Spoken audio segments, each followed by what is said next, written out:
ఆముక్తమాల్యద చదివి వినిపించండి.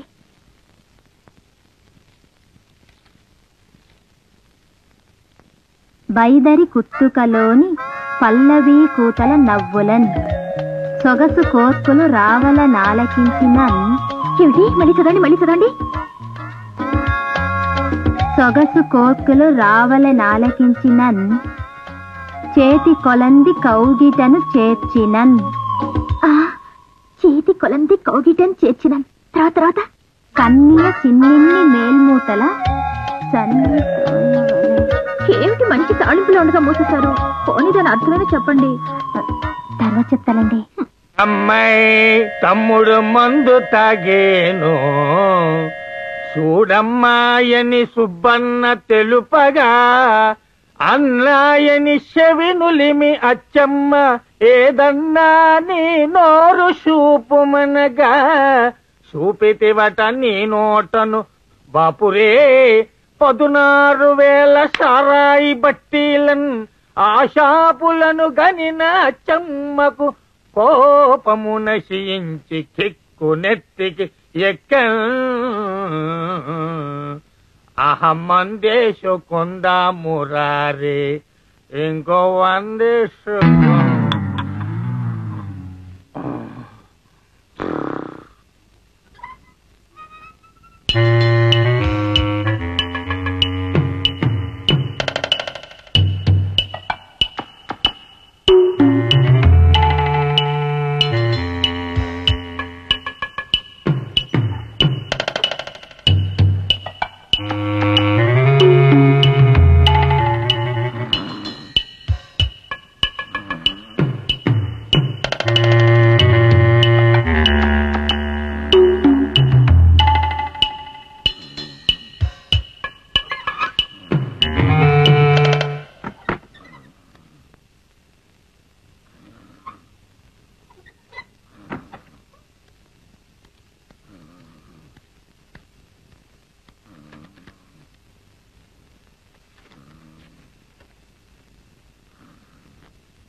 బాబాయ్ ఎంప్లాయ్మెంట్ ఆఫీస్కి వెళ్ళొస్తాను. అలాగే, శీఘ్రమేవో ఉద్యోగ ప్రాప్తిరస్తు.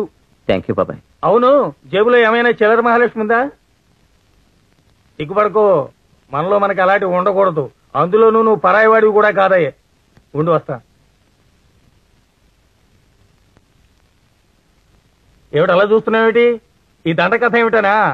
1975 సంవత్సరంలో వెంకటగిరి రాజాగారి కోటలో కురుక్షేత్రం నాటకం వేశాం.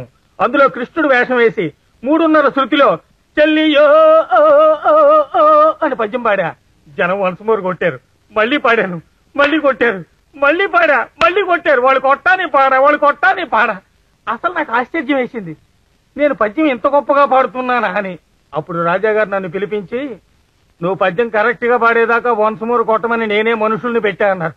దాంతో బుర్ర గిర్రం తిరిగి ఒళ్ళు దగ్గర పెట్టుకుని పాడాను. రాజాగారు మెచ్చుకుని నాకు సన్మానం చేసి ఇదిగో ఈ దండేశారు. అత్యవసర పరిస్థితుల్లో పీక్కోగా ఇదిగో ఈ 5 మిగిలాయి. ఇందా ఈ 5 ఉంచు. బాబాయ్, మీ మంచితనం చూస్తుంటే నేను నిజం చెప్పాలనుకుంటున్నాను. ఏమిటది? నేను మీకు బంధువును కాను. తలదాచుకోవడానికి కాస్త చోటు దొరుకుతుందని అబద్ధం ఆడాల్సి వచ్చింది. నన్ను క్షమించండి. అంతే కదా, అవసరానికి ధర్మరాజు లాంటి వాడే అబద్ధం ఆడాడు. నువ్వేం బాధపడకు. ఇక నుంచి నేను నీకు నిజంగానే బాబాయిని. తీసుకో. Best of luck. నమస్కారం అండి. నా పేరు వాసుదేవరావు అండి. వరంగల్ నుండి వస్తున్నానండి. ఇంటి నంబర్ 16, కిలక్కవారి వీధి, మలక్పేట. అంటే మా వెంకట్రావు బాబాయ్ ఉత్తరంలో రాసిన వాసుదేవరావు మీరేనా? అవునండి, పెళ్లి చూపుల కోసం వచ్చాను. పెళ్లి చూపులు కొనొచ్చి పిచ్చి చూపులు చూస్తారే? అయితే నేను పెళ్లి చూపులు చూడాల్సిన నందివర్తనం మీరే అన్నమాట. నేను మీ కంటికి ఆనలేదా? మంచివారే, మీరైతే బాగానే ఉన్నారు. మీ సంగతి తేల్చేశారు, మరి మీరు నాకు నచ్చాలిగా. ఉండండి, నూనె, షాంపూ, సోపు రెడీ చేసి వస్తాను. మంచివారే, అవన్నీ దేనికి? మీకు తలంటి స్నానం చేయించడానికి. ఏంటి, తలంటి స్నానం చేయిస్తారా? మంచివారే, వద్దులేండి. మొన్ననే టైఫాయిడ్ వచ్చి తగ్గి తల వెంట్రుకలు బలహీనంగా ఉన్నాయి. దువ్వితో ఊడిపోతాయని అలాగే ఉంచేస్తున్నాను. మీకు ఆ భయమేం అక్కర్లేదు. ఒక్క వెంట్రుకు కూడా ఊడకుండా మెల్లగా అంటే బాధ్యత నాది. రండి కన్నయ్య. కన్నయ్య, ఇదేం పిలుపు? అల్లరి చేయకు నందకిషోరా, అరవకుండా నాతో రా. రామంటుండే మా మంచి కన్నయ్య, గోకుల బాల, ఈ గోపాల, మాయా లోల, మదన గోపాల, కస్తూరి తిలకం లలాట ఫలకి, పక్షస్థలే కౌస్తుభం. ఏమిటిది? ఫ్లూటు. ఎందుకు? మీరు వాయించడానికి. నీ ఫ్లూట్ నేను వాయించడం ఏంటి? నీ నా అనే భేదాలు నీకు నాకు మచ్చినా కన్నయ్య, ఈ ఫ్లూటు మనది. అమ్మో, అమ్మా, ఎవరైనా ఇంటుంటే నన్ను వచ్చి పట్టుకోండి. దయోమయంగా ఉంది. మనకి వచ్చేసారు. ఇక్కడికి వచ్చిన ఎవరికైనా మొదట కళ్ళు తిరుగుతాయి, తన్మయత్వంతో పడిపోతారు కూడా. అలాంటివి కూడా జరిగాయా? మరి నా కోరిక మన్నించి ఫ్లూటు వాయించడం మొదలు పెట్టరు? నాకు గంట వాయించడం తప్ప ఇంకేమీ రాదు. గంట అయినా అరగంట కంటే ఎక్కువ వాయించలేను. అయితే మీరు పోయిన అవతారంలో మధురానగరిలో కృష్ణుడు కారా? నాది మలకపేటని మొదలే చెప్పానా? అయితే మీకు గత జన్మ గుర్తుకు రావడం లేదా? ఇదెక్కడి వాయింపురా బాబు? అలా బెట్టు చేయకు కృష్ణయ్య.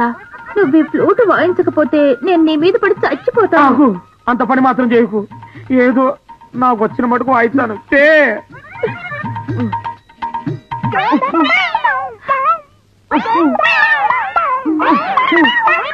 ఇదేం వాయించడం? ఫ్లూటు కూడా వాయించడం రానివాడివి పెళ్లి చూపులకి ఎందుకు వచ్చావు? మంచివారే, పెళ్లి చూపుల్లో కూడా ఇలా ఫ్లూట్లు, మధ్యలో డోర్లు పెట్టి వాయించు ఉంటారని నాకు ఇప్పుడు అర్థమైంది. అఘోరించావు. ఆవకాయ జాడిలో శనగింజలాగా నీ మొహం నువ్వు. మరి ఏ ధైర్యంతో పెళ్లి చూపులకు వచ్చావరా? గంట వాయించగలనా? ముళ్ళ పందిని కడిగినట్టు తలంతా రుద్ది రుద్ది చేతులు పడిపోయాయి. మర్యాదకు బయటకెళ్ళు. అమ్మో, ఒక్కడికి ఫ్లూట్ వాయించడం రాదు.